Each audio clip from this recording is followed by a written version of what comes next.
my lord, they'll come after you. They'll come after you. Everybody wants to protect the status quo of quite frankly, rapists, pedophiles, murderers, con artists, rats. This is the white collar stuff. These are not your, what was it, The Sopranos or something like that, or the Godfather, what was it, the Corleone family. No, these are our upstanding citizens. All my life, I've been an avid agnostic and great critic of institutionalized religions. However, in the past decade, I have not only become a true believer in God, but also I have come to believe that His mission for me is to challenge the dysfunctional trajectory of the world with implementation of the paradigm shift so desperately needed. I believe Your Royal Highness and I share many of the same views as to which direction the global social order should move. And in my reports and blogs, I provide the analysis, argumentation, and legal basis for what's needed, what needs to be done in legislative, executive, and judicial branches of government, as well as effective implementation. I hope you will examine my work and assist me in assuring integrity, transparency, accountability in the IMF, World Bank, UN, and other Bretton Woods initiatives, so that they in turn may assure integrity, transparency, and accountability in the government agents that are responsible for overseeing. I mean, this is not rocket science. It's just knowing who's supposed to do what, and who's not doing what, and who is doing what. I mean, one of, in my blog for the, my letter to the executive directors of the IMF and World Bank, which of course they just ignored. And again, I mean, I forget if it was, I think it was relatively short, maybe 30 or 40 pages, I don't know. I mean, at this point, I'm just playing with everybody.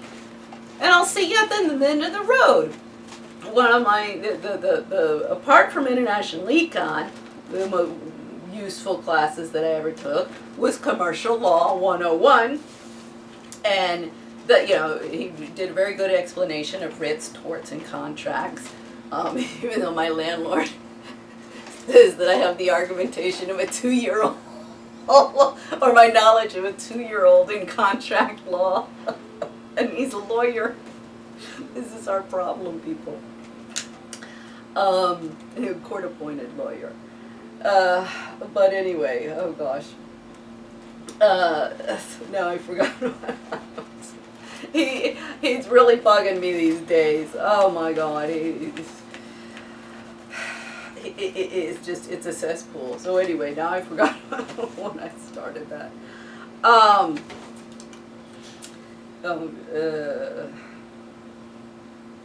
Let's see.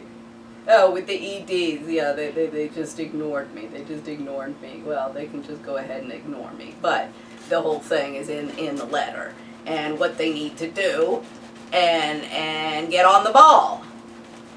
Never has the world more needed these institutions and the leadership their structures and missions can provide. I totally agree with the necessity for these organizations. But they have to start doing their jobs in upholding democracy rather than trying to destroy it. And even, their employees here in Washington. I mean, of course, if the employees in Washington are destroying democracy in the United States, they're not going to be very effective in upholding it in countries around the world. Duh. I mean, this is not rocket science.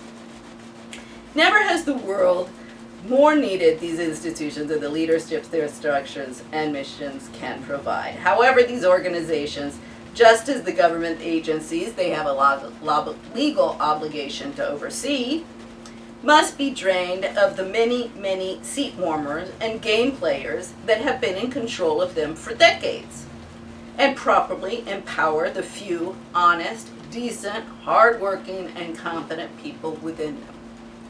The challenge from a public policy perspective is one of human resource management, not of training and more training, networking and more networking, and workshops and more workshops, and meetings and more meetings, and conferences and more conferences, and more business cards, and more PhDs, and more NGOs, and more think tanks, and more universities, and going after Trump's university. I remember when I heard about that case, I was like, wait a second. They're just picking on him because they're all doing it. I mean, see, this is what they don't like with Trump. He's just too crass. He's doing what everybody else is doing. That's why the poor guy is like, you gotta, I mean, really, the man is totally over his head, drowning. I mean, this is what happens when a bunch of parents are constantly bailing out their kids and bailing out their kids. Here, throw them more money, you know, because you're such a SOB or witch to them when they're young. You screw them up so much, and then you ease your conscience by, you know, trust funds and constantly bailing them out. I mean, it used to be, well, you just go and pick them up because they got, you know, for drunk driving or something like that. Although we saw, which Kennedy? It was Ted Kennedy, I believe, the Chappaquiddick. I mean,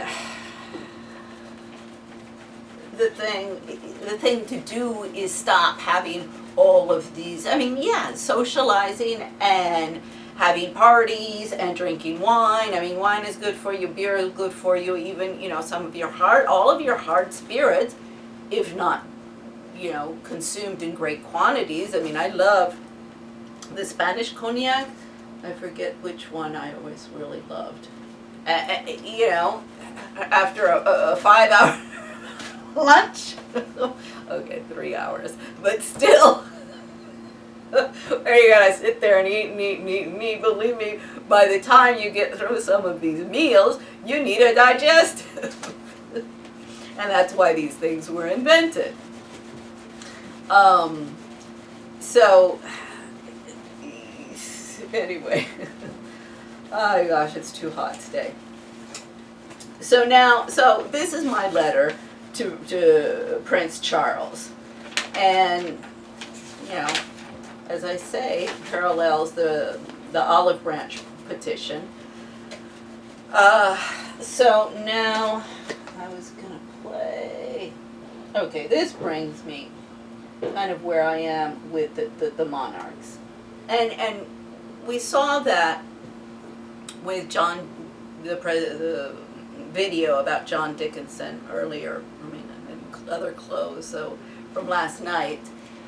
That he did unify the United States.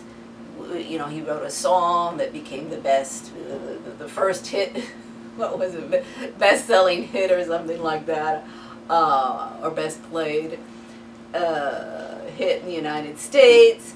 And he did give a sense of nation state to Americans. And that, if you see with Western European history and, you know, really after the Romans, I mean, the monarchs rose up, or that system, if you will, structure, and because it wasn't invented, it had already been used in the past. And they're always changing, you know, well, this isn't working, so we're going to change this. But the reason why none of this stuff works is because you got a bunch of psychopaths who rise to power. And narcissistic women, and their entitled children, and then it just repeats and repeats and repeats. And that's really why in traditional societies there has this been restriction between class mobility, because you bring the people who have no breeding or upbringing or table manners, and particularly when it's the women, because they're the ones who socialize their children. If you look like in the religions, usually if there's two different religions of the mother and father, it's the children we brought up under the mother's religion, because she's the one who teaches that to her children, along with the church. So the monarchs do, they have a role, and what we're seeing in the United States is that the monarchy system is not all bad. I mean, I'm going to get to that, monarchies that were gotten rid of, not disappeared, were gotten rid of, and why that happened, because they were all predatory and they all became empire builders, and they weren't concentrated on the good of their people. They were, ruling their vast empires, and the money, and the opulence, and the pomp and circumstance, and that's how always they fell. I mean, Louis the 14th, the Sun King, I think is the best example of, yes, some of the arts. I mean, if you see ballet, and I mean, one of my favorite things to do in Paris, when I was there as an au pair, not as a mom, was it's called flea market, but it's not a flea market, marché aux puces, et porte Clignancourt. And I mean, it does have some kind of flea market type of, but it's an antique. You have all of these stands, and I mean, it goes on and on and on and on. I couldn't ever stand going on Saturday or Sunday, because it's like that. But, or go to the just walk through the streets of Paris, or go to the museums. I mean, yes, these empires, you see some of the artwork and I'm talking not just in the museums, but the architecture, the churches, just absolutely magnificent. I mean, even if I'm not, religious, I appreciate whether it be the Christian religion or the Muslim religion.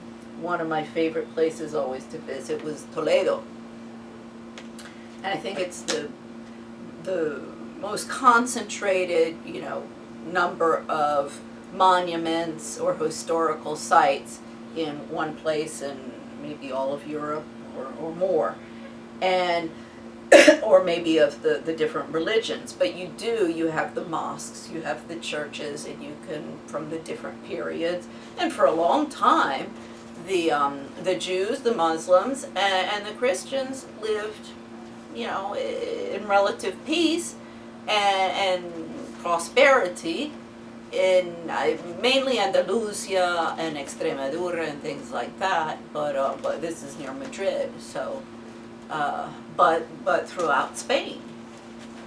So it is possible. Not at the moment. Because the Spaniards, after that, then we got all the gold coming in from South America that totally destroyed the economy. This injection of wealth just sends your inflation skyrocketing, and at the end, it is not good for the predatory country that you've been exploiting, or for your own economy or your own society, because it ends up corrupting both your economy and your society. So it's not a sustainable development goal model. I mean, that's where, when I saw the Sustainable Development Goal thing, and I saw the presentation from Mark Lewis, I was like, you people, I mean, you want to just come in and slap me on the face? I think I would almost prefer that. At least it would be more honest, instead of stabbing it on the back with promoting some kind of crap like that in my face, when this is all of the stuff I mean, everything that they say that they're doing and that they want to do, I've been trying to do. And I mean, if I could just get the funding and the networks to help me out, well, then it would be fine. But they're all in bed with all the yuppies and preppies, and now we've graduated to millennials, and the whole status quo 10%ers who just want to fill their pockets and get invited to all of the socialite parties. I mean, I don't know why I go to those things, because I've got to. Why anybody would actually want to waste their time going to those things. I mean, they're necessary. A lot of this, I'm not talking about the pomp and circumstance. I'm talking about, recognition, awards of things that people have done, or social media campaigns. Yeah, we need a huge social media campaign to combat all of these, what are they called? Oh, these housewives, the Desperate Housewives, or what's that reality show? Oh my God. When I saw that, I was like, God. I mean, we kind of, and the world watches this. Believe me, the first time I saw, it was Jerry Springer. Would have been like 2004 or 5.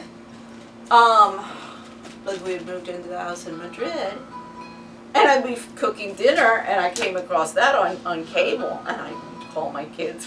I was like, Morgan Alex, come down here and see your mom's country. I was ashamed. However, everybody goes on about the Americans, but I'm like, wait a second.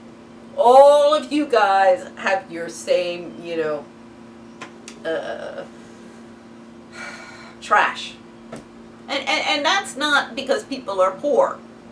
Because as I say, the biggest lady and the most person I have ever had respect for was my ex-husband's grandmother, maternal grandmother, who was almost illiterate. She was a real lady. And so it's not being a lady is not material wealth. It's how you treat people, and it's how, you want respect, you better earn it. And it's how you treat people, it's how you present yourself. I mean, God. As I've said before, with Rose McGowan, she's sick and tired of being slut-shamed. Well, I'm sick and tired of being, having women out there who are sleeping their way to the top, so that the hard-working, honest women are not welcome into the workplace, because we won't do it. Really, it reminds me of the frat houses. And believe me, I mean, in the 80s, never, okay, I was younger, I get it. Everybody wants as the hostess, they want the 20-something-year-old rather than the almost 60-year-old. But, I never had a problem finding a job, and not because of what I looked like or who I was sleeping with, because I wasn't going to do any of that. But because I was a hard worker, I even had people come up to me all the time when I moved from E.F. Hutton to Shearson Lehman Brothers. Some guy in the office, he said, I've never seen anybody work so hard, because I was there to learn. One of the guys who wasn't doing his job, Bob Lopento, and he was always off on some real estate deal, and he was a money manager. So he had people invested in everything. They would call me up, and, I want to do this, I want to do that, leave the message. He'd never get back to him. So finally, after a couple of messages, I said, look, I've left the messages. Tell me what you want to do. I'll figure out how to do it. I just started here, so I don't know anything about anything, but I'll figure out what needs to be done, and I'll get back to you. It may take me a while, but I'll get back to you. People were so happy just to have somebody, okay, I'll wait. You're going to get back to me? Yeah, and I'd always get back to them. But they were fine with waiting if they knew I was going to check into it and get back to them. And sometimes, a lot of times, I'd get back to them and say, guess what, you're screwed. You can't get out of it. Like the limited partnerships or something like that. And how I found some help, because I understand the brokers in the office, particularly the new ones. I had all of these questions, and they're like, wait a second, I'm not going to do the job of this guy. They appreciated me, and I was always answering the phone if any of their phones was ringing, and put them on hold. And I understood their position. I was like, no, I get it. You're not going to be doing this guy's job, and you should be pissed off. So I called New York, the World Trade Center, and play the around the world game. That's where I learned the around the world game. So I would start off with one guy, whatever address book I had or something, so I call. And then they would send me to another one, and they would send me to another one. So I'd be writing these names down as I go through. And sometimes it took me a couple of days. And then another, and then another. Until finally I'd go back to like the first on the top of the list, or the second or the third. And then I said, no, wait a second. I already started with that person who sent me to this person, who sent me to that person, and then finally they would say, oh, okay, then they would either answer, my question or whatever, or send me to somebody else.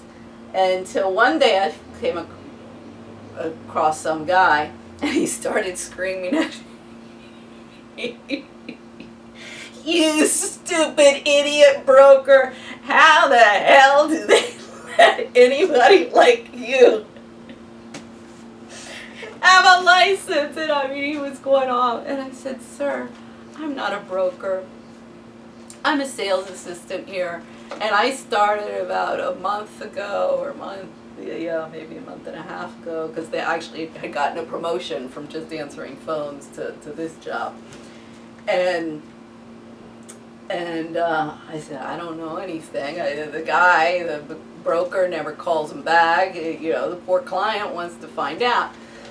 So he said, oh, okay. Then after that, he was very, very nice, because after that, anytime I had a question, and I was learning, so I didn't have to call every single time like I did at the beginning.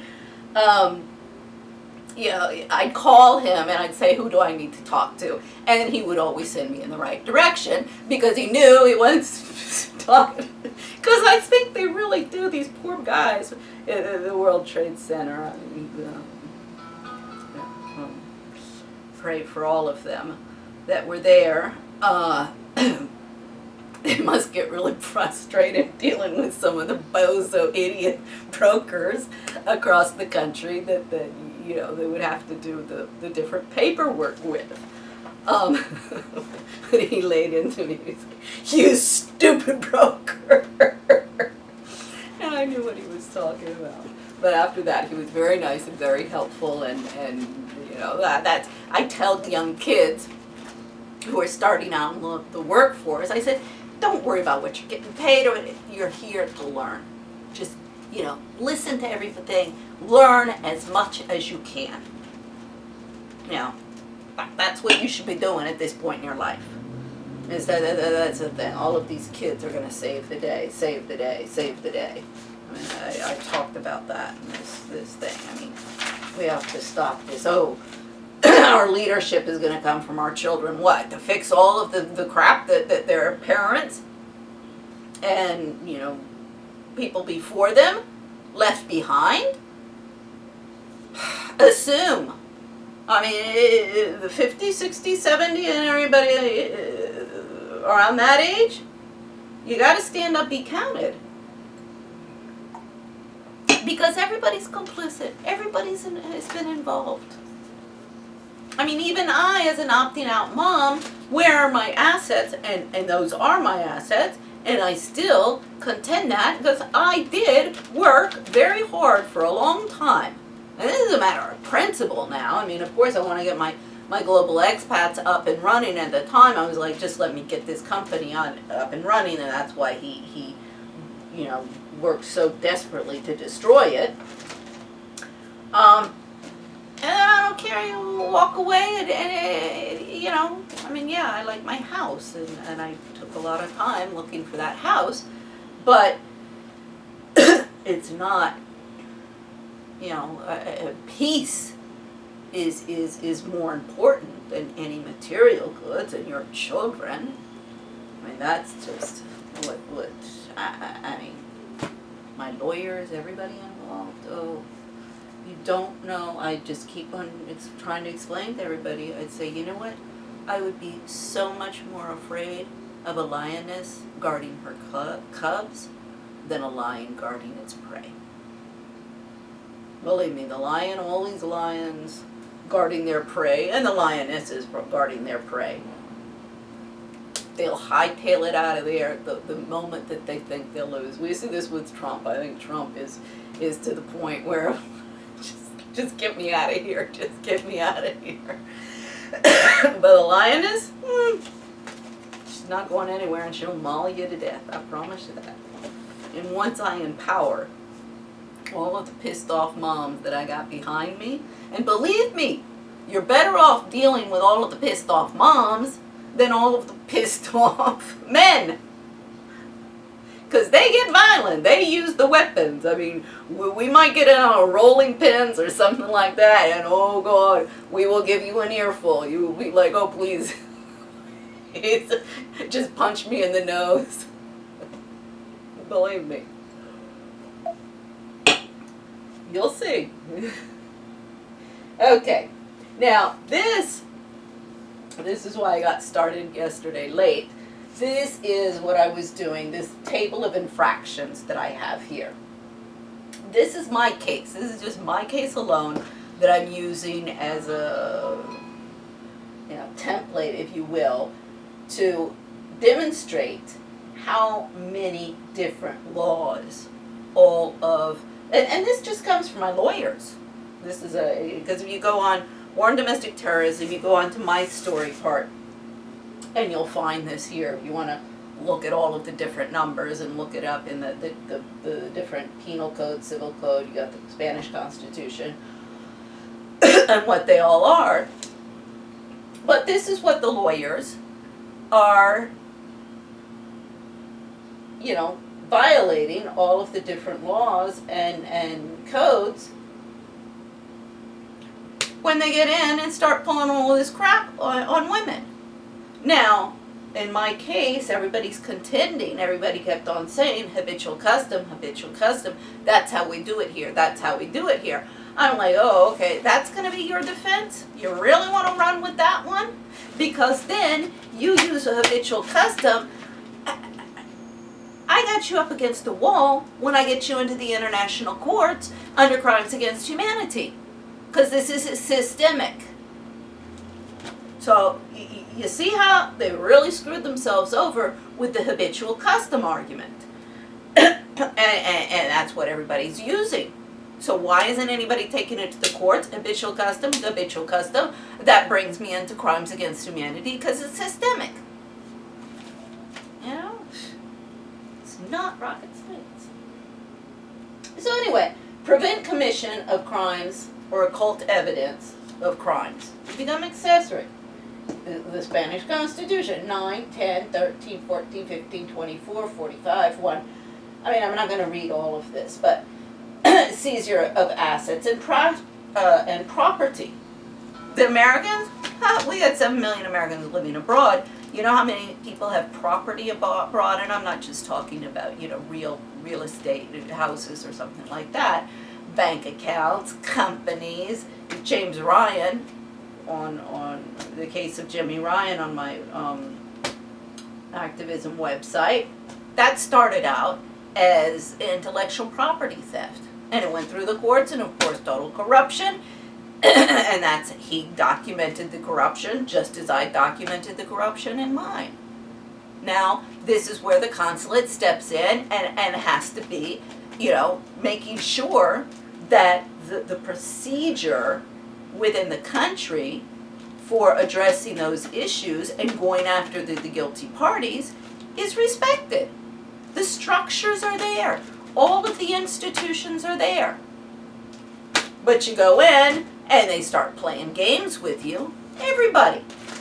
The file clerks, the lawyers, the judges. It's just incredible. And ask the victims. Oh God, the women judges and women lawyers, worst. Thank God Kamala Harris dropped out. Oh God. So right to defense and privacy rights, and well, I guess I didn't. Right to not testify against oneself. That's in there. Perjury and falsification of documents. One of my favorite was Guerrero, who said, I think it's Maria Jesus, I think. Anyway, Guerrero. She said, everybody lies in court. Everybody falsifies documents. It's expected. I just sat there. This is the one who had seen the dollar sign when she asked me if my husband was from the Gonzalez family of the president of BBVA. When I said no, it was like, whoosh. All they think about is money. It just really, really is out of control. Now, so, this is in Spanish, but this is Queen Letizia. See, all of the work that I'm doing, and my letter to Prince Charles, and my calling out of the European monarchy, is that they should be doing what I'm doing. And the ruling elite should be following their example. You know, some lawyer pulling some crap on some woman, and you know about it, you go and scream bloody murder. And, you know, that's what the networking is about. I mean, you see, I don't know, the movie Out of Africa, with when Meryl Streep, she loses the farm. Was it a farm, I guess, a coffee farm, I guess they call it. And that goes bust because her husband didn't use his noggin. She begs, and she, you know, gets down on her knees in front of the ambassador or governor, or I forget what he is, the British one, to not run the people, the tribe people, off the land. And, you know, he's really embarrassed that here she is at this social function with the entire, you know, British society there, that she gets down on her knees in front of everybody. And, of course, she does that in front of everybody to make her point. And you know, I'm going to humiliate myself in front of everybody here, but who I'm really humiliating is you.